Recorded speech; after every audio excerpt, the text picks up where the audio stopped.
Okay, so I'm sitting here with my friend Irving Kirsch in Montreal. We're actually recording this from my house, and I'd like this to be a leisurely chat with Irving about all kinds of things that are either directly or peripherally relevant to mind-body regulation, the journal that I'm trying to launch now with the help of many good colleagues, Irving one of them. Irving, first of all, welcome to Montreal. Thank you very much, Amir. And it's a pleasure to have you here. We're going to have a workshop at McGill tomorrow on placebos, where we're going to be sitting with around the table with a few colleagues. And what I wanted to ask you specifically about mind-body regulation and the whole effort of launching this, I think, very important and exciting journal that is going to be electronically based and living virtually electronically on the web. With universal access basically to anyone who has internet access. I just wanted to ask you from your own perspective, from your own scholarly, academic, clinical life, how do you do reading these days? Do you ever read print journals, or is it mostly screen journals? I read just about everything on screen journals. I get a couple of journals in the mail just because I'm a member of a group and the journal automatically comes. Otherwise, I probably wouldn't even look at it. And I usually scan it. But if I want to have something, I want to have it portable. I want to have it easily accessible. And looking at it on the screen is the easiest way to do it. If I want a reprint, I want a PDF reprint that I can just keep on my laptop. Mm-hmm. I live exactly in the same way, and I find that as times go by, I really think that in many ways, whether or not the print journals are there to stay, the electronic journals are definitely up and coming.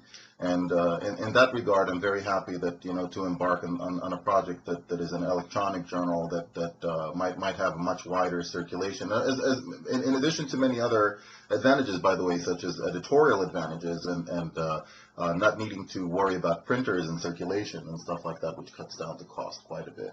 Sure, and even with the print journals, the the component of it, the electronic version has become more and more important to the point which I have a couple of articles in a print journal that have figures. The figures are in color, but the print journal would have been too expensive to have the figures in full color. And these were studies that were not done on a grant. Rather than pay for that, they're in full color in the electronic version online, and in the journal article it says to make sense of the references to color, see the online version. That's right. And that's the primary version that people are going to see. I don't think very many people see the print versions at all these days. Yeah, yeah. I wanted to transition very quickly into a very Irving Kirsch domain, and that is the placebo domain, a topic that I personally found very fascinating, and my trajectory into it is largely inspired by your efforts and guidance and certainly mentorship. What I wanted to ask you is, first and foremost, what is the connection, the overarching connection, and the general thrust that drove you from the world of hypnosis into the world of placebo research, and how do you see the connections between placebo research and the hypnosis research worlds? Actually, it went in just the opposite direction. The first thing that I was interested in was the impact of people's beliefs, their expectations. I got converted to learning theory, in the sense getting fascinated by it as an undergraduate at the university. Reading learning theories, I became convinced very early on that Tolman was right, that conditioning phenomena were basically cognitive mediated, that there were not these automatic connections, but rather that what you're doing is changing, in some cases, the rat's expectations, and certainly the human being's expectations. I started learning about behavior therapy. I found that very interesting. And in those days, behavior therapy was explained primarily on the basis of conditioning theory, operant and classical conditioning, and I became convinced that while these treatments were effective, they were not working on the basis of some automatic stimulus response connection, but instead were dependent on the beliefs that were formed and altered during the process of treatment. So that led me to an interest in expectancy. And where do you see expectancy effects? You see them when you give people placebos. Placebos are almost by definition conjuring up expectations, and that's what they are controlling for when they're being used in clinical trial research. And I was looking as a researcher at any place that I could find the effects of expectancies, these top-down processes where a person's beliefs, expectations, especially their expectations about themselves, their beliefs about themselves, influence their behavior, their emotions, their experience. And it was in that process that I got led to looking at hypnosis. It's just, well, here's another area where expectations must make a difference. Let me take a look and see what kind of a difference they That's really make. interesting. So hypnosis sort of was a sub. It was sort of a sub interest that it came about from your interest in expectations and their effects. Yeah, it actually came about through the influence of Jim Council, who was a graduate student with me. And there was an exercise that I used to assign to our graduate students. I used to tell them, look, in order to learn how to do research, what you need to do, first of all, is you don't just come up with an idea out of the blue and decide, okay, I have a hunch, that's my hypothesis, I'm going to see if I can test it. You go to the literature.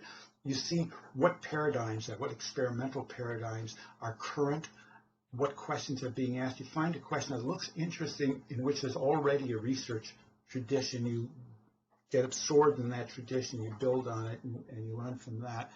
And every year I would ask graduate students who are working in research, go out, find a couple of articles in the literature, bring it in, we'll have a research team meeting, and we'll see how many studies we can design based on those articles in the scope of in the span of 1 hour.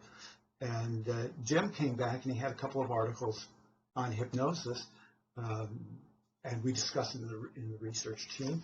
And of course, the research team were always talking about expectancies and beliefs because that was the focus of my research.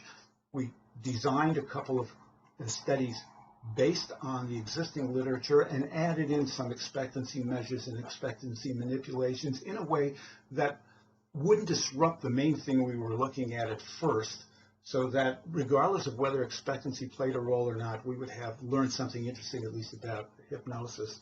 And the studies wound up producing interesting results, and in fact wound up showing that expectancy was playing a role in some of the phenomena we were looking at, and that led me to go from one study to another, some with Jim, some with subsequent students. Mm-hmm. And that's how I got involved in the hypnosis. Well, but your training, your initial training was as a clinical psychologist. It was, and I was trained a little bit in clinical hypnosis. I studied at the University of Southern California, where one of the faculty members was Perry London, who, if you go back to classic works in the area of hypnosis, like Shannon Perry's